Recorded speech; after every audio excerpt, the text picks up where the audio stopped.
Before we begin, I would like everyone to try a really quick experiment with me. First, can you please extend your arms and hold your thumb in front of your face like this? Great. Now use your hand to cover your left eyes. And then switch your hand from side to side while still focusing on your thumb. Like this. So that is the end of our experiment. So during the experiment, you saw your thumb jump, didn't it? In science, this is called parallax. That is trying to surgically close one of our eyes, convincing us to believe that what we see is the only reality. Modern media and social algorithms are forcing a molecular reality upon us. We are moving away from the permanent solid truth and toward what I call disposable truth. Imagine this. You are standing on a stage. It is wide, it's loud, and it's crowded. There are about 30 or 40 other people around you. You just finished a grueling performance. You're exhausted, and your mind is drifting for a split second toward the exit. In that 1 second, you blink or you look to your side. Fast forward 2 hours, congratulations, you are now the most hated person on the internet. If you were a K-pop fan about 8 years ago, you don't have to imagine this. So it happened to Nancy, the K-pop girl group named Lien. A single screenshot caught her glancing at the group Blackpink during a music show. The narrative was instant. She's jealous. She's being rude. Look at her glare.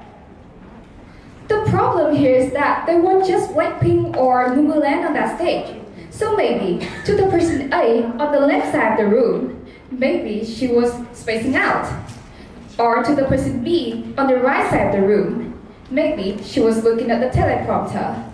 And to the person C behind her, maybe she was talking to a friend. However, the digital disposable truth doesn't care about those perspectives. It picks the most scandalous angles, crops out the context, and sells it to you as the only reality. We see a 2D picture and convince ourselves that we know what is going on behind it. If you think Nancy incident is just a fan drama, take a look at the life of Britney Spears. For decades, the mainstream media used the disposable truth to dismantle a human being's life. In 2007, the world saw the infamous photos of Britney shaving her head or hitting a car with an umbrella.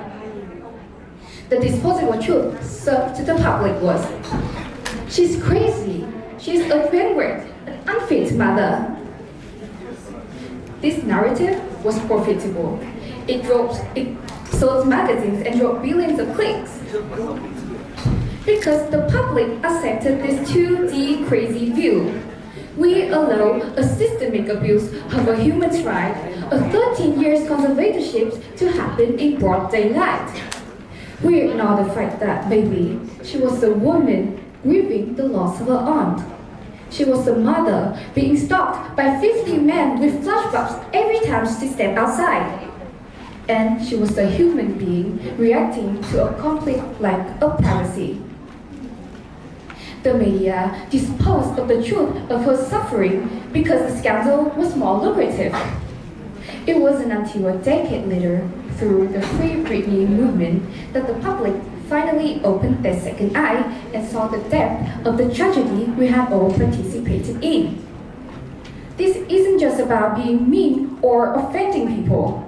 When we treat the truth like it's disposable, people's lives get destroyed. It's plain and simple, just like that. So, what exactly is disposable truth? Think of it as a product. It is not uncovered through slow and careful investigations. It is manufactured for quick consumption. It is intentionally framed to provoke an emotional reaction, usually anger or moral superiority. And it's temporary. It's being thrown away the moment the next trend arrives. The truth is gone, but the damage they leave behind stays. Then, why do we fall for it? We are all adults. Why is that those fake news make us concerned so much? First of all, as human beings, we have this hardwired flaw. We believe what we want to believe. Psychologists call this confirmation bias. Once you see a post with 100,000 likes saying that someone is a villain, our brain feels a biological pressure to agree with it. We fear being the different one. We fear standing outside the crowd. So, we align. We adopt the loudest truth because it provides us with social safety. Second, it is also about the logic of the platforms. Social media platforms do not have a moral compass. They have a stopwatch. They measure engagement, not accuracy. High arousal emotions like anger, outrage, or scandal is the most profitable. A headline saying that a pop star is tired after work gets 0 clicks. But a headline saying that they have a rude glare or being mean to someone generates millions in ad revenue. The algorithms is a machine that turns human conflicts into cold, hard cash. Have you ever noticed that the most viral scandal often starts with the worst quality media? This is intentional. Low quality media acts like a Rorschach test. We see an image that is empty of details, and our brain automatically fills in the blank with our own biases. We see a blur and we project evil onto it. Content creators are facing a post or perish reality. To stay relevant, they must have an opinion on almost everything that happens online.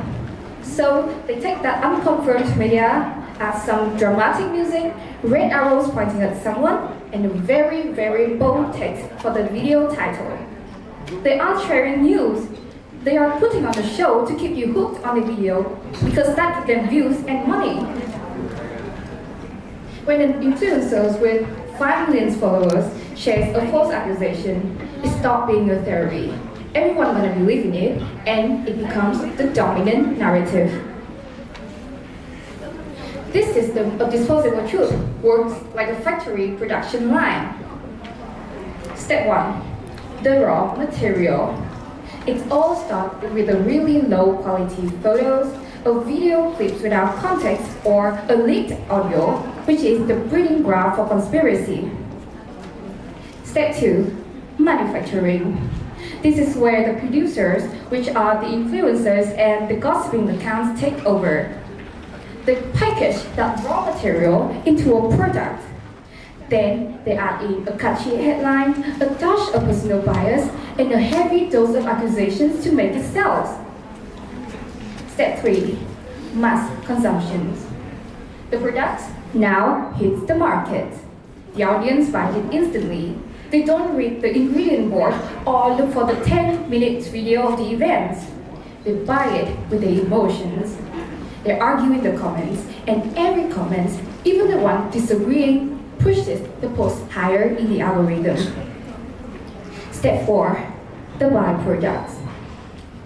Have you noticed that in every factory, there will always be some faulties that are being left behind that is crushed inside the gears? In this case, this is the real human beings behind the screen. These people are hurt, but they are forced to come out to defend themselves against things they never did or explain the context. But by that time, the products had already been sold. Nobody really cares about it anymore.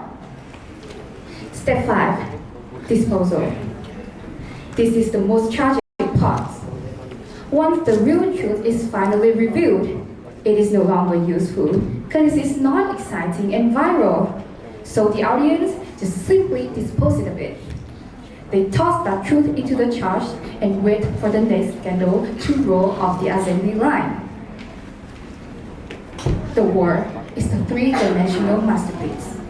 It has depth, shadows, and multiple perspectives. But the glass screen inside your pocket, that is just a 2-dimensional screen.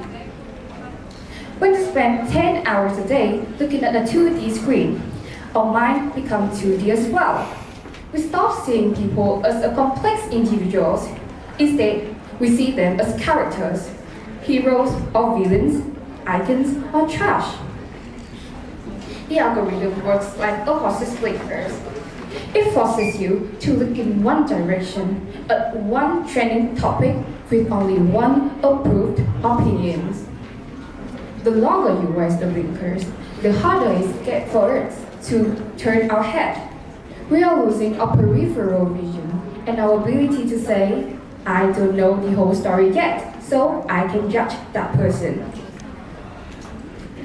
The danger is that we are training our brains to only care about what is viral instead of caring about what is real. But we are not powerless. The next time you see a scandalous photos or a 5-second shocking clip, I want you to remember the thumb test we did earlier. Remind yourself that you are only looking at that picture with only one eye. You should go back and ask yourself, is it the whole picture of the situation? Am I seeing it with both my eyes open? And am I believing in this because it is true or just because I want it to be true? The question is not always about whether the media spreads misinformation. Sometimes it is, are we willing to slow down enough to resist it? We must demand responsibility from creators and from platforms. But more importantly, we must demand critical thinking from ourselves. Don't let the algorithm flatten your world. Look for the 3-dimensional. If we continue to live on the diet of disposable truth, someday you will eventually find out that we have disposed of our own humanity. When we treat the truth like it's disposable, then we will dispose of the very things that makes us human, and the only thing that remains real is the damage we have done to each other. Thank you.